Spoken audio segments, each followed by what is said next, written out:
Hey, this is a girl Red Rose Urban Missionary. I wanted to say I like to start. But anyways, as you can see, I'm very excited and, in love. But anyways, let me do the usual. I was a Zulu until he, Put a ring on it. and I became a, Period. like how many years ago? Like, 7 years ago. yeah, almost 7 years now. Yeah. Yeah. What's up? Man, it's Gabby GP Urban Missionary. It's good to be in the building. In the building or in the space? In the space of the building. Now known imaginary building. Anyways, so this is my husband of about 7 years now. And I'll tell Okay, you can just say 7 years.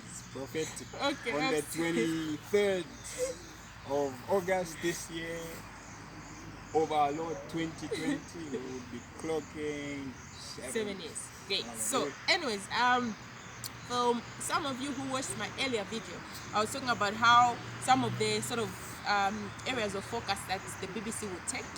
Okay. Anyways, in case you are joining us for the very first time, BBC is what?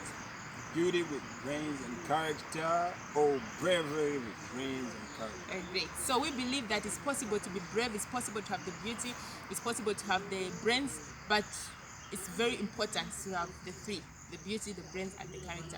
So what BBC is trying to do is to encourage you to build godly character, because we believe that your talents, your brains, your beauty, your bravery can bring you before kings, before princesses, before influential people, but it's actually your godly character that will actually sustain your favor and sustain your elevation. So it will actually determine the duration of your elevation. So yeah, so today, like I said, I was trying to say that in the earlier video I was telling you about how this year I want to focus on some of the different topics, and one of the topics is marriage, and how I told you that I'm going to interview a few couples that I believe that have applied godly principles and their marriages are working.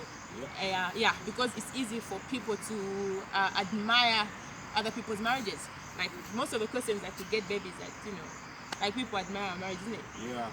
But The members say at inganda bayikumba omuteng, meaning that from a distance, things can be glorious and it's marvelous, but you don't know what goes into the making of that building. So Yes.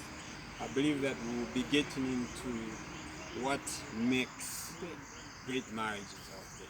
Yeah. So that people can be inspired, people will be able to not just be inspired, but they will pick up some principles that you can apply yeah. to build a godly marriage. Thank you so much. And I think for this, it's both those that are aspiring to get married, right? Yes. And all those that are in marriage and are maybe struggling, or those that are in marriage that are enjoying, because we believe that if you have a good marriage, you can still make your marriage better. Even those who are on the mountaintop, searching, praying, in tongues, believing God for a beautiful marriage, there is plenty of stuff for you to pick up and learn. Matter of fact, you are better off than all those that are already into the system, because you will be getting a leakage that will position you for awesome. Brilliant. So anyways, this is meant to be a chat, but I wanted to sort of feature my husband, so that even before we start... Thanks for having me, by the way. It's a pleasure. Yeah, so that even as I go on to interview couples, at least you know that the man that has made me to sort of appreciate and learn almost everything I know about marriage. Second to the Bible, of course. This is the man. When you see my smile on, when you see me excelling in different areas of my life, just know that I have the most supportive husband on the planet. Hallelujah. Glory to God. You know what I mean? Same goes over here. See me looking all swagged out, sharp as a razor. It's because I have a bling bling, ka-ching ka-ching. Proverbs 31 woman proverbs. Yeah, glory to God. Anyway, so and also I wanted to mention that when interviewing the couples, you might see us together, interview couples together, so that we make it balanced, because what we like to do is we want the wives to learn from the males, and the males to learn from the females as well, because they are different, right? Exactly, and those are some of the dynamics that influence love relationships, basic understanding of the makeup of a female, the makeup of a male, can make the difference in a love relationship, can make the difference in a marriage. I know 99.999% about women because of this woman over here. Okay. But was it an easy process to get to know me? Definitely not. Maybe you can So I share learned with the us. hard way. I learned the hard way until I had to humble myself and say I am going to be a student. Okay. So I sat and watched my wife and took time to listen to her. And I believe that I'm a better husband now because I learned from her how she wants to be loved by me. I, like most men out there, had my own theory of how I was going to love my woman. But I had to take a chill pill, get off my high horse, and just tuck in my tail, sit down and learn. And it's those principles that she taught me that I'm now able to apply. So it's important for couples out there to understand those dynamics, and those are some of the things that we'll be bringing out in Yeah. the conversation. And also issues to do with like understanding like God's ideal plan for marriage, right? Exactly. Do you believe that? Is there anything like, getting into something that you don't know the author of? Well, a lot of people tend to do that, but I think we are better placed. We know better that for you to get a proper understanding of a particular thing, you want to find out the author of it, Yeah. the maker of it, the manufacturer of it. You want to find out about Mercedes-Benz. Go to the manufacturer of Mercedes. You can't go all the way to Hammer H12 to find out about Mercedes. It's a mismatch. So, like she always says in her videos, marriage is not a good idea, it's a God idea. Yeah. It is God inspired, God orchestrated, God authored. And so if you want to fully understand the dynamics of marriage, the blueprint of marriage, you must start from the author himself, who is God. Okay. Let me ask you a little bit about bravery, Yes, please. Obviously I know I'm on the talking side, but he's a noisemaker as well, I used to be. Yeah, he is. He looks so humble, you know what I mean? Obviously, I know I have more talk time. But then, like, how did you manage to, stay with a person for 7 years? A person like me, full of energy, full of dreams, full of impossible dreams, because I believe impossible is just a word. Amen. Like, for a man, like, how come you never felt intimidated? Okay, so the bravery that the world talks about is about being the man, Yeah. being the boss. Yes. Like show the woman that you're the man in the relationship. You know what I mean? Don't let her, talk you into this, that, and the other. Get all up in your business and whatnot. Go hang out with the boys. Yeah, like call the shots. You're Yeah. the man. That's basically the wisdom of the world. But I think I have known better over the past 7 years that if I am going to enjoy my marriage with my wife, that I'm going to have to learn to humble myself and to not behave like I know everything. The challenge with most men is that we are performance driven. We want to show the world that I got this, I'm in charge, I'm in control. But the honest truth is, it's not all the time that we are in charge, we are in control, in as much as we would like to project that. And so I have learned over the years that it's important for me to also just position myself as a learner, humble myself as somebody who doesn't have all the answers. Matter of fact, I believe that marriage is about two people agreeing to walk a certain path Very important. together. It's not so much about, in as much as I am the head and the leader, I need to be doing everything together with my wife. So whatever decisions that I'm making, whether on a personal front or as regards our marriage relationship, those decisions must be made in collaboration with her. It's things like honest and open communication. Where I am dealing with something, I'm not happy about something. I'm making plans to do something. It must be in constant communication with my wife. I know for a fact that if I decided to do it all by myself, there's a whole bunch of things that I would miss. Matter of fact, I can testify a couple of times early in my marriage when I thought that I could make decisions on my own. I thought I had it all figured out. A couple of times my wife maybe would suggest this, that, and the other, but because maybe she's not like a businesswoman or whatever, and in my mind I'm thinking I know better than she what does. do you know about entrepreneurship kind Exactly, of thing? But the truth of the matter is women are endowed with a certain intuition that we men Discernment. don't necessarily have. And I believe that it's God divine design for them to complement us, for us to complement them. So it's about understanding all those intricate details about the woman that you're with in your life. I've come to understand that sometimes she may not even be speaking as an expert, but she's speaking as a woman. And as a woman of God. Yes, there are certain things that she will see that I am not able to see from a distance. And so it's about me being humble enough to hear her opinion, her position, no matter how I think I am. I've calculated everything 1000%. When she says something, I need to pause and hear her out. And when I learn to do that, I save myself a lot of stress, a lot of heartache. Before you go on and on, I wanted you to, I always brag about how, my husband always makes for me breakfast.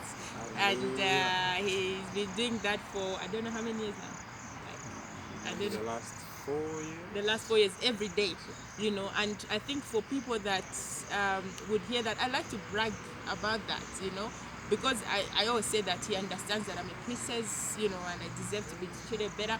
But I wanted to sort of, You're a queen. Oh, I'm a queen. Yeah. Sorry. Yeah. But I wanted you to talk about that because I think when the world hears about that, I'm sure first of all they'll think, oh my God, is this woman cultured? Secondly, this man, like, whenever DSA or what, like, who does that? He's supposed to be the man of the house. But how have you managed for the past 4 years to consistently make for me breakfast and still feel, like, do you feel less of a man? Or do you feel like you're under pet government? Certainly not. So for me, it's a joy and a pleasure. The initial years of our marriage, of course, my wife was in her gear, making me breakfast every morning and whatnot. But I woke up one morning and I'm like, there is something that I can do for my wife that is not necessarily in the books, that will be able to communicate my love, my commitment to her. And thinking through that, praying through that, it's the things that society holds so dear, especially on a cultural front, that could also, like they could be labeled a taboo. It's that I went after so that I could communicate a message strongly to her, to say that thank you very much, regardless of what the world may think about me, like, I enjoy making breakfast for my wife. I am an early bird, and I enjoy your breakfast, by the way. Glory to God. Amen. Like, I'm an early bird. I like getting up early in the morning. I'm up by 4, 5 or something like that. And my wife is not exactly an early bird, and that's not exactly a problem with me. Thank you very much. As long as she's doing her job, I'm good with it. So, I like getting up early, do the water stuff, the breakfast stuff. And typically, most African women are kind of like taught to do. To do every other day. You see how blessed I am, right? And, this is not to talk down African culture or anything like that. It's just me saying that there are certain things that we adhere to that we think make marriages. How many women get up super early in the morning to do all that kind of stuff, but they're not happy about it. No. These things ought to be done in love. Yes, with a pure heart. Exactly. And I like to believe that between husband and wife, you must understand each other, learn each other to an extent that you will be able to complement each other's weaknesses and build on each other's strength. So for me, it's breakfast, it's doing the water. It's For other praying men, for me, like every day. Yeah, Yeah. like he lays hands on me for the past, I don't know, 4 years as well. Yeah. Like lays hands on me and blesses me. So when you see me excel, there's a man out there who prays for me. So Hallelujah. yeah. Anyways, this man is loaded. He This has woman is loaded. he has so much to share, and hopefully in future I'll be able to feature him. By the way, he wrote a book on mastering the work Mastering the dynamics of love relationships, and I think he's the best person to write that. But I think in future I'll be able to feature him to hear more about. He talked about effective communication in marriage. I'm sure there's something about transitioning in marriage that we can talk about, and a lot of other things.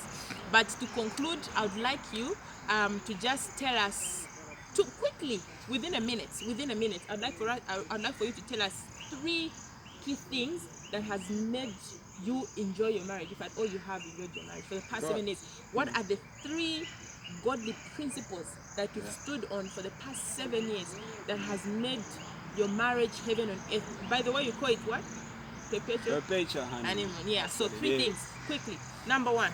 All right, point number 1, it's the proverbial cliche phrase that everybody uses: put God first. Hallelujah. Which for me is beyond just cliche. It's my lifestyle. Everything that I do, I put God first. So I make God as the center of our marriage. Every decision is governed and inspired by God's direction and inspiration. Secondly, it's about us being accountable, the accountability, the mentorship to couples and older individuals that continue to give us godly counsel and guide us through the different seasons and transitions of our lives and our marriage. And then lastly, it's equipping ourselves with knowledge. The Bible says that by knowledge a house is built, by wisdom it is established. And it says in 1 Peter 3:7, husbands, dwell with your wives according to knowledge. And for me, that's been outstanding, to always position myself to learn, relearn, and unlearn certain things, so that I'm able to just be the best husband to my blooming hipster. Yeah, and you have been the best husband to me. Hallelujah. If you weren't Glory to supportive, God. I wasn't gonna be here talking about BBC, talking about marriage. I'm sure you know I'm so passionate about marriage, because I understand that by God's grace, we've been able to walk in God's ideal plan for marriage. Obviously, our marriage is getting better and better and better, but so far so good. Anyways, we can talk for days, So yeah, so this was a girl, Red Rose Urban Missionary, Yo, man, and my Gabby dude. GP, Gabby GP Urban Yeah, and you're watching her BBC. Beauty with Brains and Character. Yeah, bravery with brains and character. That's what's Alright, up. thank you. We would love to hear from you. So yeah, in case you haven't liked our page, please do that. Subscribe on our YouTube channel. Now, man. Red Rose Urban Missionary. Yeah. Yeah. So see you on the other side.